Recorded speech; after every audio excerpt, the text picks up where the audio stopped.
Gadgets Live. Hello, welcome to Brown Dog Gadgets Live. I'm Amanda, the Education Outreach Coordinator here at Brown Dog Gadgets. Behind the camera, I've got Pete. Pushing buttons. Yep, I missed the button pushing yesterday. Yeah, someone's got to do it. Not much button pushing yesterday. Yeah, it's all right. You know, Josh is busy on his phone most of the time. So. That's true. He was sharing it. That's right. Yeah. Yes. He's a sharer. Exactly. He shares. Today we are going to be building the spinning-eyed monsters. We've got two of them. We'll build one. We'll check out both. But Okay. before we do that, if you have not followed us on our social media platforms, please do so. You can find us on Facebook, Instagram, Twitter, X, and YouTube. Also, the templates for the projects and the guides can all be found at browndoggadgets.com. And then if you have any questions, feel free to chat with us. Otherwise, you can always email us at help@browndoggadgets.com. All right, so one of the monsters we're making, or one of the monster options we have is this guy. This is one we're going to make today. This greenish blue is a little green for the camera's liking. You can Yeah. see that it is a little green in person. And then the other one that I colored in was this one. This is the one Yeah. we're not going to build today, Okay. but the template is online for Got this little as well. green dots on there, huh? It's true, yeah. I was like, why am I seeing bricks? I know. All right, let's flip to that overhead cam. So for the three-eyed monster, you've got a version that's in color or one that you can color in. And then the back version is actually really small. It's just this this square here. Now, it is up to you on if you want to cut out the second layer. You could leave it just like this and then draw a scene around it to depict where your monster is, or you can cut it out and have it just all compact. So completely up to you. But we're gonna make this guy today. Oh, side note, see, he's kind of a bluish green. Yeah. Oh, yeah. Yeah. Is he covered in moss or grapes? Or what? Those are just really beautiful fuzzy spots. Okay. Yeah. Cool. He was actually a lot of fun to color. All right. So we've got the top for our monster. We'll set that aside. And then we've got the bottom layer, which is where all the circuitry is. So for the motor, it is up to you on how you attach it. In the project, we suggest using double-sided foam tape, but the other option is you can use hot glue to keep it in place. It is a little bit more solid. The double-sided foam tape, it does wiggle around a little bit, and I'm going to use hot glue today. Yeah. So there.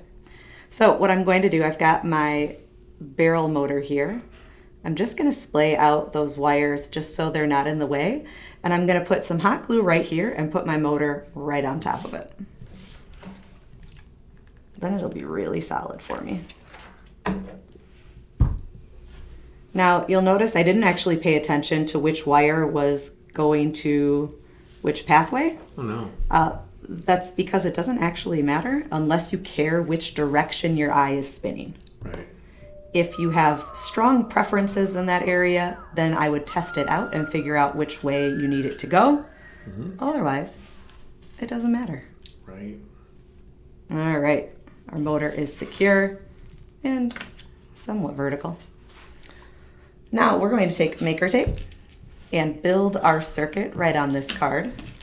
If you've never used Maker Tape before, Maker Tape is a nylon conductive tape. It is the far superior cousin to copper foil tape. Copper foil tape rips really easily. It's not always conductive all the way through. It's just a pain to use in the classroom, where Maker Tape is so much more friendly to use and it makes projects so much easier. It's a pain to use anywhere, not just the classroom. Well, I focus on the classroom, but I believe you. Now I'm going to take this piece of Maker Tape and put it right over the top of my wire. And then I'm just going to make sure I've got a nice solid connection by running my nails along the sides of it. If you followed along with us before, you may have heard me talk about the sandwich method. You could do that here too if you want to. If you want to put a layer of tape underneath those wires and then a layer over the top, that will make sure it's a nice solid connection too. Now I'm taking about an inch worth of Maker Tape and rolling it up with the sticky side out to make a tape loop. And that tape loop is going to go right on top of that pathway I just built. And that is what's going to hold my battery in place. I'm going to have my battery positive side facing up. and put it right on top of that tape loop. There's that battery. Beautiful. Sure. I'm just going to keep building my circuit.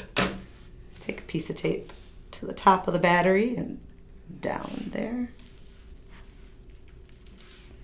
And you see, it doesn't need to be perfect. If you lay something down, you don't like where it is, you can always adjust, pull it back up, or put some more tape elsewhere.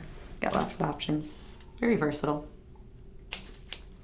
All right, now I'm going to use another piece of tape to hold down my other wire. And I've got this gap in my circuit here. I want that so my motor isn't continuously spinning. I want to be able to control the circuit. So we're going to put a little paper switch in here. So when we press down on the swirl on the actual template of the monster, then it will push the switch into place and it will spin. All right, so we've got the little switch template that we cut out. It is literally just a rectangle. So if it goes missing, make a new one. Right. And I'm going to go to the back side of it, which doesn't really matter which side. I'm gonna put a little bit of tape on the back, wrap it around to the front, and then have a kind of a tail sticking off of the end. So it looks like that. Yeah. And then I'm going to line it up with the pathway that I want it to come in contact with and stick it down. And you could hear it already when I make that circuit complete. My motor works, which is exactly what I want to happen. Mm-hmm. Now I'm going to take some thicker double-sided foam tape, and I'm going to put it around where these squares are. They're just kind of spaced out nicely, so it gives you a nice buffer kind of above that battery, and then gives you some space so the switch isn't coming in contact regularly. Just gives it a nice second layer. I call those spacers or standoffs. Standoffs. You taught me that once before, Yeah. Pete. Sometimes I listen. Yeah.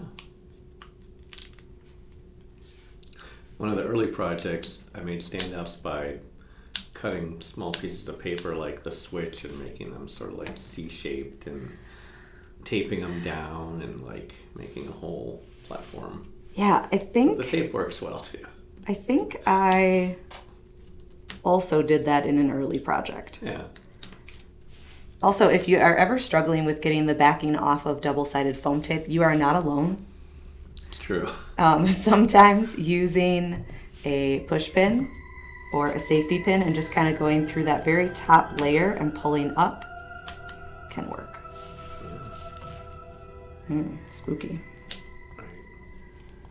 I find it so interesting because I know a lot of people have already gone trick-or-treating.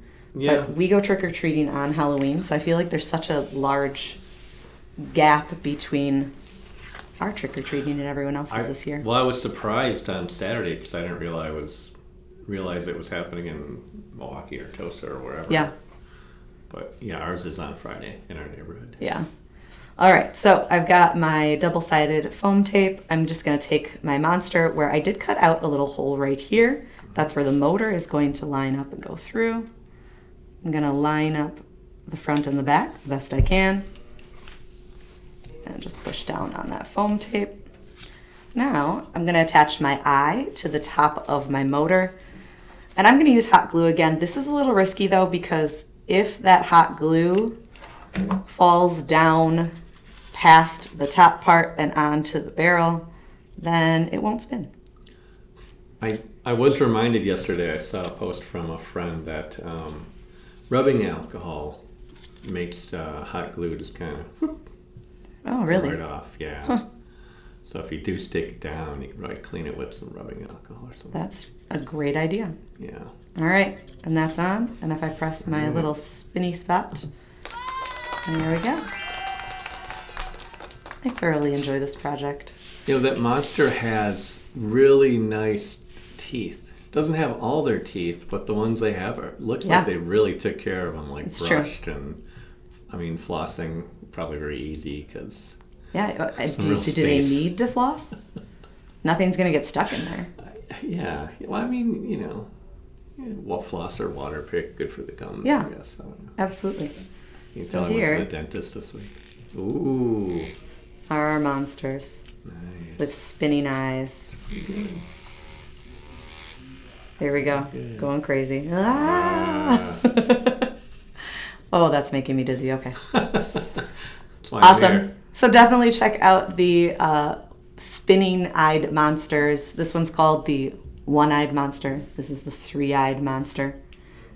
If you choose to print off our templates, please make sure you're printing them on heavier cardstock. It does really matter. It just holds up better to the circuitry and just makes life easier when putting them together. You can find the templates for these at browndoggadgets.com. Yeah, and you can see on this one, like, that eye is really secure. Yeah. This one I used the double-sided foam tape, and it's just got wiggle. Yeah, a little bit. Yeah. It's still fine, though, right? It is. It's fine. But if Yeah. you really want it to be solid, Wow. that hot glue, man, Wood. it's the way to go. Now, could you add 2 more motors for the eye stock eyes? I was trying to figure out a good pathway for that. I feel like I don't really leave much of space for a pathway. Put some googly eyes on there. Maybe with some 1/8" maker tape. Ooh, all right. Googly eyes would work really well up there, Yeah. though. Those on there. Yep, I like that idea. Awesome. Right. Tomorrow we will be doing another episode of Microbit University. Oh, yeah. We on 26? Yeah. Wow, I'm losing track. So it's the 270-degree servo with a potentiometer tomorrow. Yeah, we'll do the basic sweep, a reverse sweep. I got 2 other things we threw in there, 4 Awesome. little examples, and then guess what? Next week we'll probably have 4 other examples on some other stuff. Yeah, which you'll have to tell me at some point because I'm going to need to add that to my newsletter. Yeah, Anyway, okay. that's all we've got for you today. Oh, yeah. If you have not followed us yet on our social media platforms, please Do do so. that. You can find us on Facebook, Instagram, Do Twitter, or X, and YouTube. Yeah. All the templates and projects that you've seen can be found at browndoggadgets.com. And if you have any questions, feel free to email us at help@browndoggadgets.com. Go. Have a good one. All right. Thanks for watching. Please visit browndoggadgets.com for parts, projects, and curriculum. Follow us on social media at browndoggadgets. We'll see you next time.